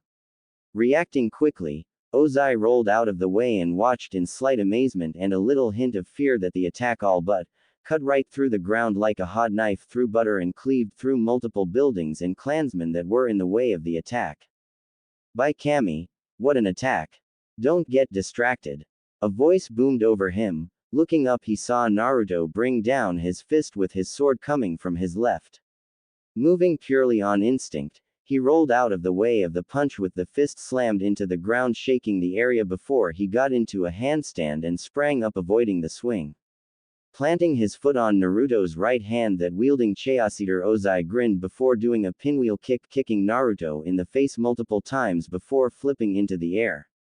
Spinning his blade in his hands as he watched Naruto get slightly disorientated by the sudden attack, he channeled his chakra through the spinning blade, making his burst into flame before he grasped the handle and sliced horizontally at Naruto. Barizusuka, blaze scar, and with that 3 flaming arcs shot out of his blade in a giant sweeping motion toward Naruto. Noticing it at the last minute, he spun Chao Cedar in his hand, increasing its velocity, making it into a proverbial shield. It did its job by blocking the flames. That is before Naruto sensed something. Looking up, he saw Ozai in the air bringing down his blazed engulfed sword. Barizubaraju, blaze barrage. That's when he in a blur started to swing his weapon multiple times in the air, releasing countless upon countless fire arcs rapidly at Naruto. Letting out a small curse, he channeled energy into his fist, making it be engulfed by a blue sphere that which Ozai narrowed his eye at. Swinging his fist upward, he let out a punch that which left blue cracks in the air itself. Soon enough, those many arcs rapidly started to disperse right before they hit him inches away from his body. It was like they were hitting an invisible wall of steel. Once it was over, Naruto reacted and slammed his sword into the ground before rapidly doing hand signs that with speeds Ozai couldn't catch. Eat this. Raiden. Gion, lightning release. False darkness before he opened his mouth as a spear of lightning shot out at speeds Ozai couldn't comprehend. Noticing he was still in the air, he did the only thing he could do. He spun, adding Kaden chakra to his body, engulfing it into a sphere of fire before he condensed into smaller and smaller before he outstretched his katana outwards. It did what any other lightning rod does. The Raiden jutsu reacted and shot at the katana before it started to travel up Ozai's arm. Naruto's eye narrowed when he saw this, knowing this was many of Ozai's talents. Within the sphere, Ozai grit his teeth before using his affinity to lightning and channeled the lighting from his sword to his body and out his other arm, which shot out like a beam. He smiled seeing it work. Hey, still got it. Once Naruto saw the light blue spot coming from the sphere, he chuckled. Old fool still has it. The beam of lightning shot out towards Naruto, who raised his Zanbato, letting it slam right into it. Reacting quickly, he twirled his blade in the air before stabbing it into the ground, letting the lightning disperse within. Then suddenly he whipped out his other hand and let it smack right into the stomach of one Ozai, making the man gasp from the sudden loss of oxygen and pain. Before he too was sent flying into a building. Not letting up, he grabbed his sword, pulled it out of the ground and channeled his energy into his before swinging it at speeds none could match. He shouted, Sora Shredder, Soul Shredder. That's when, similar to Ozai's attack, only much fiercer and stronger, did multiple upon countless arcs of purple-yellow streaked arcs shoot out of his swings. Each hit made the building be covered in more smoke as painful grunts could be heard from within. Thinking enough was enough, he stopped in stride and waited.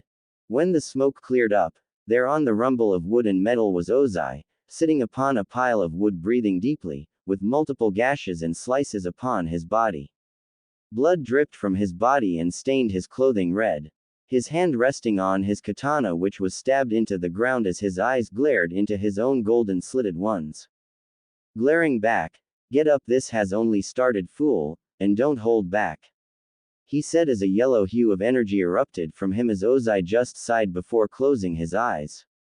Only to snap them open to reveal the fully mature Sharingan, the 3 commas spinning rapidly as a scowl etched into his face.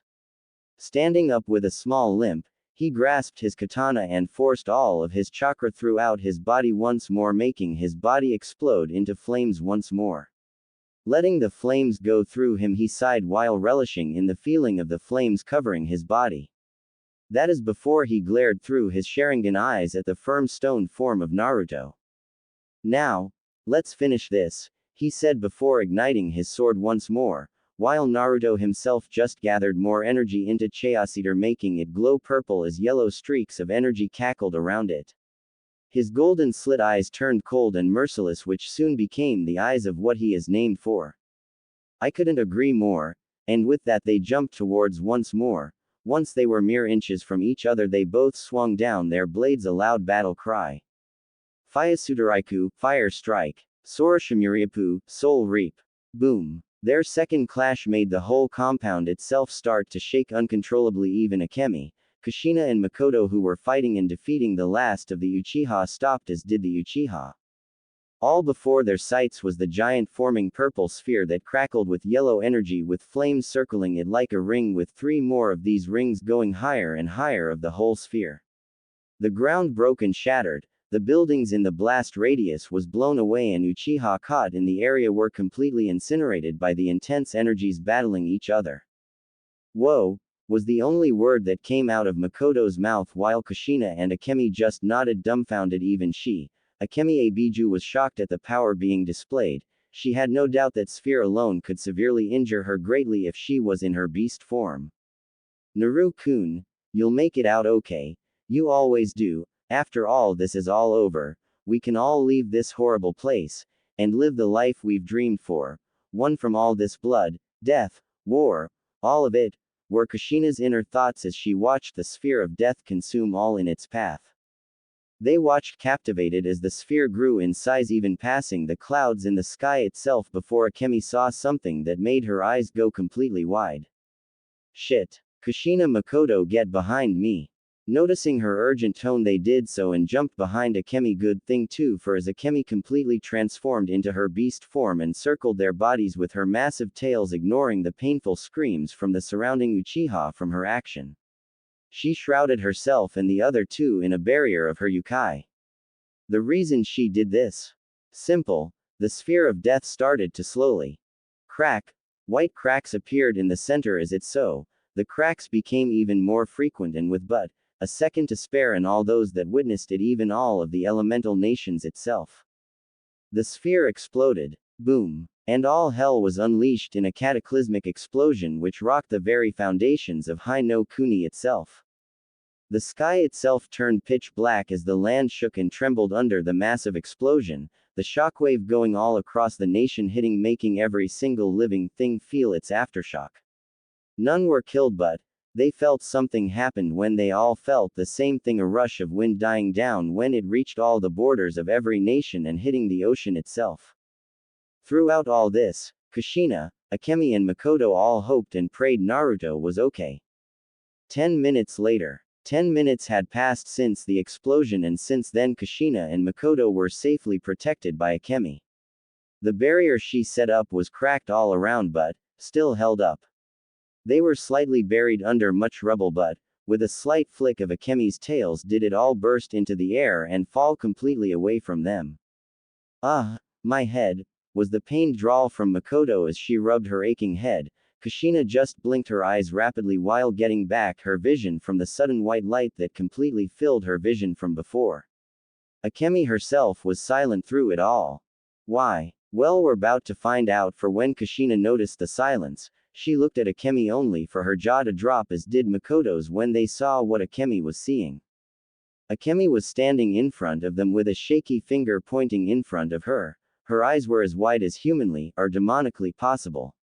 In front of her was nothing but pitch black burnt buildings. Rumble from the buildings was completely burnt to a crisp and or turned to ashes. The bodies of the Uchiha were all dead, not a single was alive from the sudden explosion, for they didn't get the protection Kushina and Makoto got.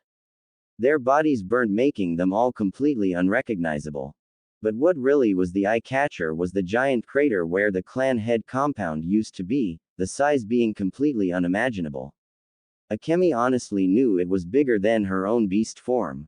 Oh, Kami, Makoto uttered. Kushina snapped out of her stupor before she started running straight to the center of the crater, her eyes filled with fear.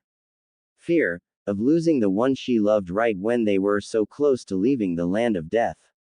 The fear of losing him forever. Naruto-kun. her voice resounding through the area, and she jumped into the crater. Frantically searching, she never saw Akemi and Makoto landing in the crater as well, worry in their own eyes. They all started to search the massive crater for any sign of Naruto, only for their hope to start slowly dwindling and slowly be filled with horror. It couldn't be that. Naruto died. Right. Please, Kami. Please. Don't take him away from me, please, Kami-sama. Please, I beg you. Kushina's praise flowed through the silent wind. Not hearing anything for a while made her slowly start to burst into tears. She pulled her legs up to her chest and sobbed into her knees.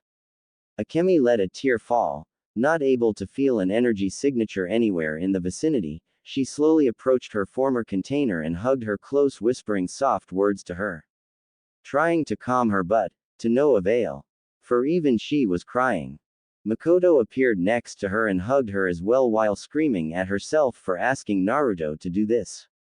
She never wanted this happen. Naruto-kun, come back, please come back. I love you so much, please come back to me. We've only just now come together, please. Please. Her desperate words formed out of her sobs of anguish. Her prayers seemed to be answered in the sound of falling rubble and a grunt of sorts, though they didn't hear of her crying. A hand shot out of the ground before it clenched, and with a slight twitch. Bang! A body rose up from the dirt. It was a different shape than the giant Naruto or clan head Ozai.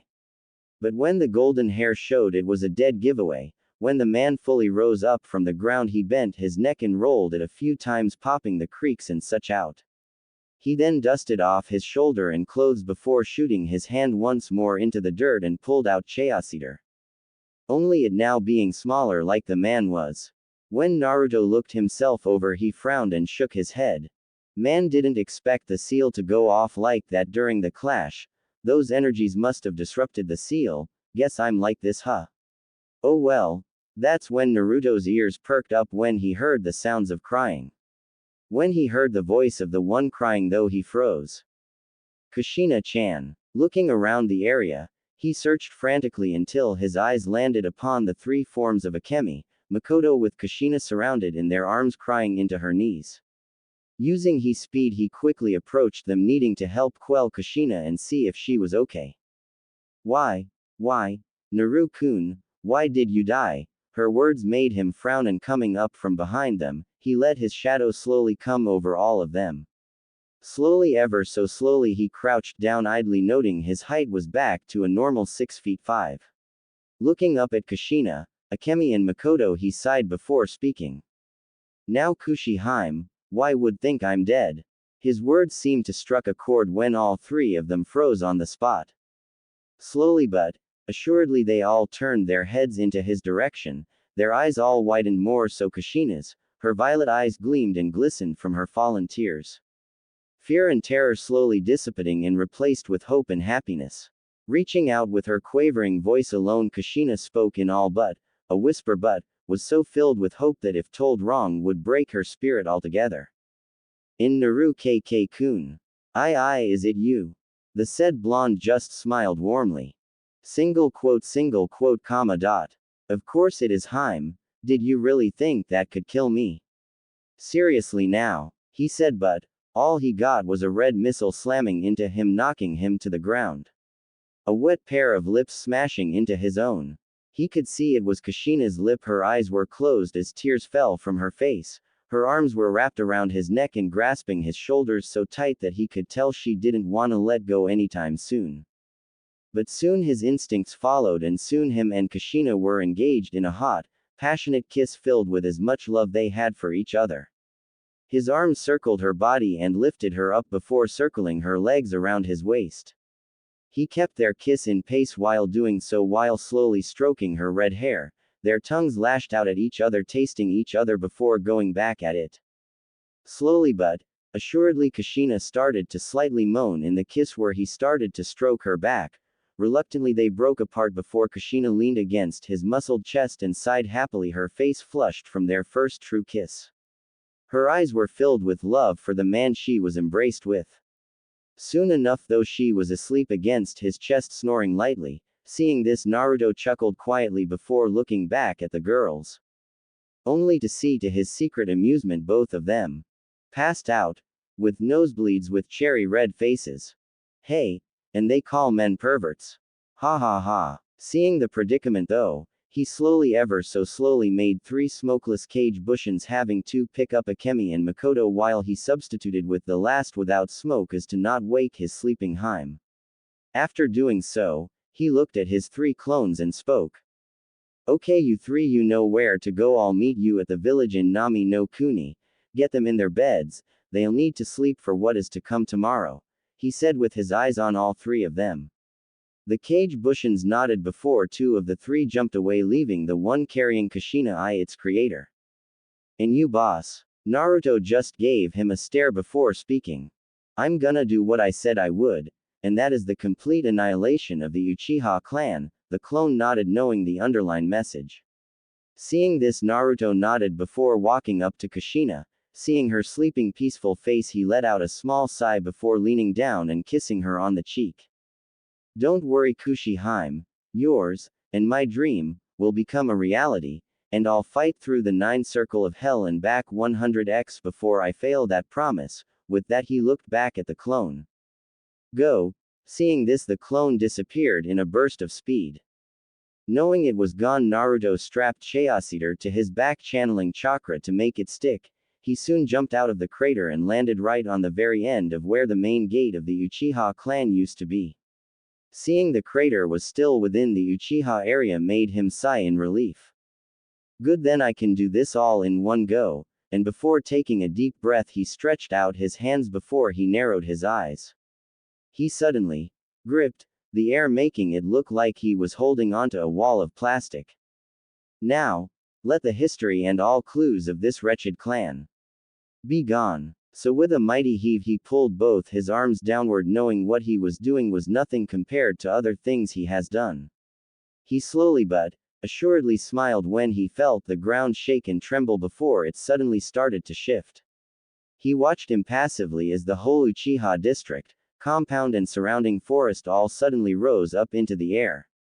He smirked cruelly when he saw his work about to be completed. The world will never know the dark history that was the Uchiha clan. He eyes the clan as the slab of land he usually creates was now on a monumental scale of size.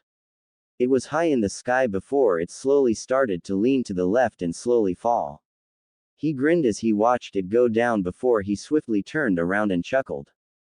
Boom. He felt the wind blow past him from the crash of the land slab slamming into the ground, possibly the shockwave reaching the Fire Country Palace itself.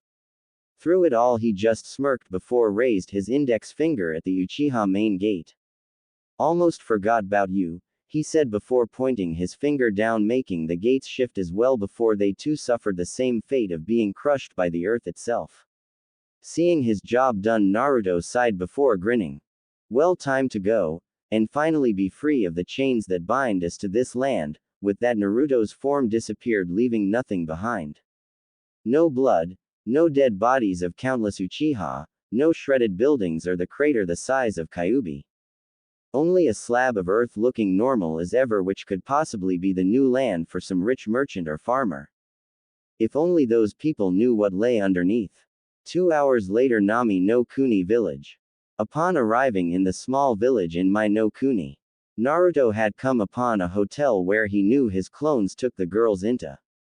Walking inside, he lets out a sigh as he looks himself over once more.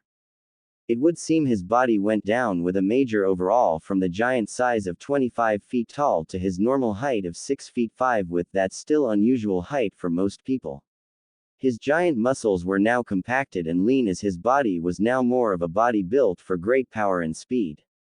He eyed warily his hand before clenching them as his eyes narrowed. Chayasiter upon his back was as well smaller in length, of being 6 feet 0 in length and 3 feet in width. Didn't expect this to happen. Guess the seal was destroyed when it was exposed to those energies. Guess I'll need to make a new one, he idly noted. That's when he came upon the door number 248. Pulling out a key from his not much ruined baggy pants, he entered it into the lock, and upon twisting it open did he slowly open the door. Only to see, Makoto asleep on the couch in the living room covered up with a small pillow under her head. He eyed her form warily before shaking his head. She proved herself back there, so there was no reason for him to still be suspicious of her. Well, not as much as before. He slowly walked past the kitchen and over to Makoto. Looking down at her, he sighed before pulling the cover that was touching the floor and covered up her feet and her shoulders before adjusting her pillow a bit, but quietly as to not wake her up. After this he stood up and left, not seeing the soft gentle smile grace Makoto's face and her small murmur. If he did hear it, he would have been frozen on the spot. Naruto-kun. Walking through the hallway, he comes upon the master bedroom, and opens it only to see something that made him let loose a smile. A heartfelt one at that, for the scene before him was truly something he has been dreaming to see for so long now. That being, Kushina, his Harem asleep upon the king-size bed, the sheets covering her figure and over her shoulders. Her pale skin almost glowing in the moonlight, and her maroon long hair sprawled out all on the bed and her body giving her a regal look. He idly noted the little fox kid asleep in her arms, meaning it was Akemi. Letting out a small sigh, he slowly unhooked Chayasiter from his back and leaned it against the wall before removing his boots and shirt. After doing so, he slowly crept onto the other side of the bed and covered himself up in the sheets. Slowly he scooted closer to Kushina before he slowly wrapped his arms around her frame. Ever so slowly he pulled her to him before she was facing him, her face to his own, her body pressed against his own. He smiled at her sleeping face before giving a kiss to her forehead before letting out a sigh. Good night, Kushi-hime. Starting tomorrow, we all start our new lives, no longer separated, but together. His words seemed to be heard as a smile spread across her face. Placing a hand on her cheek, he let his eyes drift off into the dream world, knowing he was together with the one he loved the most and cherished beyond everything in the world. Once the yellow blazing sun reached the early morn, its radiant light reached through the window and bathed on the couple in the bed together. It shining on them like a blessing of light that warmed them even more. Once its light reached Kushina's face, her eyes twitched a bit before they opened slightly before closing them from the light of the sun. Letting out a low grumble or two, she blinked the light away and got her vision to normal. Once she did, Kushina looked down in her arms to see her fiend Akemi sleeping away in her kit form. Smiling faintly, she sighed before her eyes widened when she felt another pair of arms wrapped around her body. From the feel of the hard as steel muscled arms wrapped around her fame and the 8-pack abs and full-out muscled chest, she blushed, having a feeling of exactly whose arms she was in. Slowly looking up, she had to stifle a gasp. Naruto-kun. Her words filled with so much relief but surprise as else, since she was seeing the face of the one she loved a bit changed now. His body now all smaller than it usually was. His arms slender yet firm, compacted of extreme muscle mass. His ripped cut chest and abs in full view if her own body was pressed against it. Looking up at him, she smiled before placing a hand on his cheek. Leaning forward, she gave him kiss, making the man open his eyes slowly to see her. After a second he closed them once more before surprising Kushina when he leaned into the kiss and pulled her further to his body. That is before she started to moan in the kiss when his hands started to roam her back and stroke her hair. Naruto-kun. Her moan getting longer at his ministrations. Soon enough he pulled her closer to him where their faces were inches from each other before he placed his hand atop hers after separating from the kiss. Kushina sighed lovingly before leaning against his chest, while rubbing one of his hands across his rippled chest. What a wake-up call. His words made her blush a bit before grinning. Looking up, she gave him a mischievous look. You'll get more if you be a good boy. He gave a chuckle at that, which made her blush since his chest just vibrated like a small tremor, giving her a small shock of pleasure down her body. Looking down at her, he gave a toothy grin that threatened to split his face. Hey, sorry, being a good boy isn't my forte, but being a bad boy, I have in spades. His words made her blush a deep bloody scarlet, especially when his hand pinched her butt.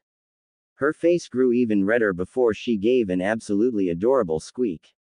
Hearing this, he smiled before giving her a kiss on the lips, which she returned with fervor. her tongue asking for entrance, which he obliged before she probed his mouth, tasting him. Her tongue touched his own before they entered a battle of dominance, which she soon lost. He explored her own mouth, tasting to his amusement ramen of all things.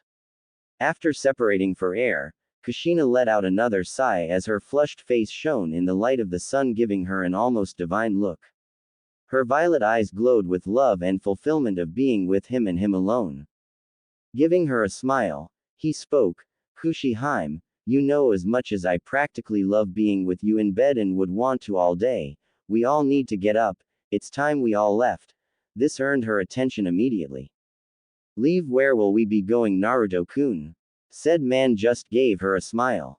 Before throwing his clothes back on, before strapping Chayasiter to his back. After doing so, he looked back at Kushina, seeing her climbing out of her bed and has to suppress a nosebleed when he saw her goddess-like body hidden only by the sheets of the bed. Kushina saw this and blushed a bit before she did something that did make him have a nosebleed. She tried to hide her body, placing her arm over her and cross her legs while blushing cutely. Her violet eyes looked ever so nervous yet embarrassed when she saw him eyeing her body.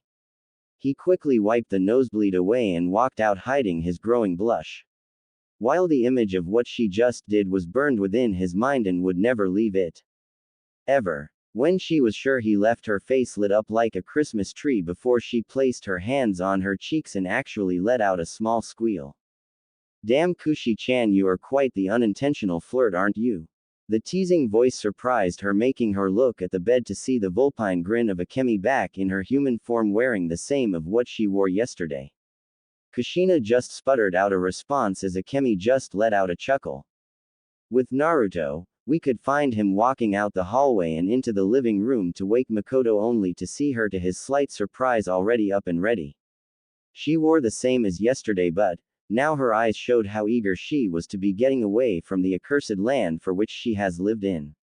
Giving her a nod, which she slowly returned, giving him a big smile, he just walked past her before saying, Makoto, have Kushina-chan and Akemi as well, and yourself meet me at the docks. We leave when you're all ready. Seeing her confused nod, he kept walking till he opened and closed the door behind him. After she left, Makoto looked at the ground and let out a small smile.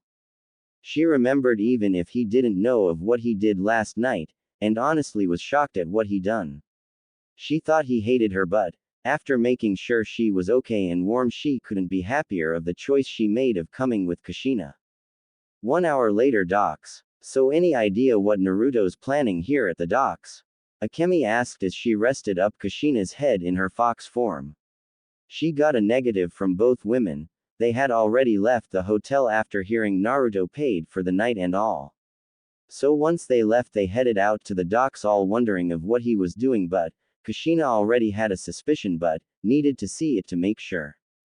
Oi! The shout made them all perk up before casting their gazes up to see to their surprise Naruto standing before them, Chayasiter upon his back, but what they saw what he was standing on is what got most of their attention, or Kushina's case. Oh my Kami! You got a caravel! Her eyes was wide as possible with a shine in them that just radiated excitement. Akemi just snickered at this while Makoto just giggled. Naruto himself chuckled before speaking, that I did, but let's hurry up, I wanna set sail before the sun fully rises. Hearing this, they nodded before jumping up onto the boat. As their feet touched the hard wood floor, they set out to explore their new vessel and memorized every inch of it. While Naruto himself untied the rope and let loose the sails. He then set out a few cage bushings to start manning the ship while he went to steer, while also waiting on the girls. It didn't take long when they rushed out onto the deck when they felt the boat start to rock and move. Looking down at them, he spoke, girls up here. Hearing him, Kushina jumped beside him and spoke. Naruto-kun, I know we were gonna use a boat and all, but how will we man such a vessel with only ourselves? He just stared at her before chuckling before patting her head and ruffling her hair, making her pout cutely. He then pointed down at the sails, which she followed his direction. Why cage buncheons, of course. She just blinked before smacking her forehead and sighing. Of course, only Naruto would use such an ingenious idea for such a productive chore. Looking back at the amused Naruto, she spoke, I see, he just smiled before wrapping his arm around her shoulder before he planted a kiss on her cheek. Looking up with a slight blush, Kushina just smiled before leaning against him. Looking down at her, he smiled before looking out at the vast ocean. He inhaled the deep sea breeze as the wind blew his hair. This is just a taste of what he and Kushina dreamed of. A life full of freedom. The chains and shackles that binded them to their bloody past were all but destroyed now, and now were on their way to fulfilling their dream. He looked at Akemi and Makoto. I never expected though to be taking 2 more women along. Oh well, things will get interesting, that's for sure. He was cut out of his musings though when suddenly, boom, Uzumaki d. Naruto. Stop right there and face judgment, was the yell that got his attention. Looking over his shoulder as the explosion of water erupted from the starboard side of the ship. Possibly a cannonball, he saw to his utter hate and wrath. A full-out armada of Iwagakure Navy ships, with the leading one having the Admiral of Iwagakure on the front side of the ship. Damn, they're persistent, they even brought out their ships, Naruto uttered as both Makoto and Kushina gawked at the sight of those countless ships. How does a shinobi village even have ships? And one from Tsuchi no Kuni of all places. Makoto said as more cannonballs sailed past their ship seemingly just to scare them.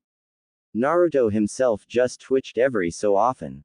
I'd say they had another branch of their village out at the ocean border and made a docking village for their own use. Maybe these for when they attacked Kurigakure maybe. Akemi spoke as she eyed each and every ship behind them. What I want to know is how they knew we would be here. Did one of their spies recognize us? Kushina said, clenching her hand upon the wooden railing while practically glaring at the one thing that was keeping them all from leaving the elemental nations forever. Naruto just walked beside Kushina with his eyes shadowed by his bangs. His fists were clenched so tight blood leaked from both hands. As veins popped out of his arms, the trembling of his arms showed how close he was to his breaking point. Kushina saw him and was about to ask if he was okay, only to be too late when he reared back his head and practically roared. You kami forsaken bastards. I warned you to leave me alone. But no, your foolish ignorant pathetic Tsuchikage is too damn adamant to have my head. Well, guess what? You won't be leaving here alive. Any of you. His words echoing across the open sea and making the shinobi upon the Iwa ships tremble. Looking at the girls to his right, they saw his golden slit eyes now glowing a fiery gold. Kushina, Makoto hold on and Akemi hold the wheel. Things are about to get very destructive. Hearing this, Akemi's eyes widened before she jumped to the wheel as Kushina and Makoto latched onto the railing. Seeing this, he reared his gaze back at the armada and raised both his arms. You fools chased me, and you shall pay the price. This event shall be remembered as our leaving of the elemental nations. All shall bear witness to your death. Say hell to Shinigami-sama for me. He then without warning clenched his fist and crouched with his arms across his chest. Then without a second later he reared them back. Only for both of his fists hit the air, making cracks appear, and without a moment to waste a sudden shockwave erupted from him and right into the ocean itself. The Iwagakure would forever burn it into their minds of Naruto's golden fiery slitted orbs glaring down on all of them as is the ocean floor that floated upon their entire armada of fully packed ships of Iwagakure shinobi. Were all but swallowed and crushed by monumental tidal waves that rose up from both of their sides. They reached past the sky itself and came crashing down onto them as a giant whirlpool appeared under them. Their screams of horror and anguish rang loud and true. The sounds of boats being crushed and swirling water sounded the area. The 3 women watched in utter shock and amazement at the sight they just beheld, even as the aftershocks of the event rocked the boat. They couldn't speak a word at what they just witnessed. An entire armada of ships completely and utterly destroyed. By the very waters they sailed upon. It was ironic, really. The very sea itself they swore to sail acted in total betrayal and crushed them beneath their endless pressure of water. Seeing them gone, Naruto let his hands loose before turning around only to see the 3 girls gawking at him like he was some sort of god. He blinked before chuckling. You gonna just keep staring at me like that? He said, amused really at how they were acting. Sure, he too was shocked at what his powers could do in water, but soon got over it and acted normal a few days later. Even if he did accidentally swallow a whole mountain with a wave of water. It was an accident, of course, and a result of him practicing his power on open water. Upon reaching the wheel, he gave Akemi a grateful nod before letting out a sigh. Well, let our new life begin. Hope you girls are ready. He soon got his answer when suddenly. Naruto-kun, that was so cool. Kushina's shout erupted before her form was on his back, her arms wrapped around his neck with an excited grin upon her face.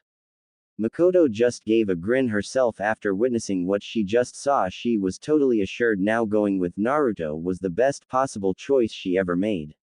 It was sure to be adventurous, especially with him around. Akemi was beside Naruto in a second, her eyes practically shining like two pair of stars. You have got to teach me that, was her reply before she shifted into her kit form and sat upon his head, nuzzling into his golden black streaked hair. Naruto just let out a sigh while he steered the ship onward away from the elemental nations. Never looking back at the land that has caused him and Kushina so much pain. He would never look back at the land he would rather tear asunder, but would now just live a new life with the ones around him and the one he loves so much. Though he would soon find out Kushina wasn't the only girl to gain his love during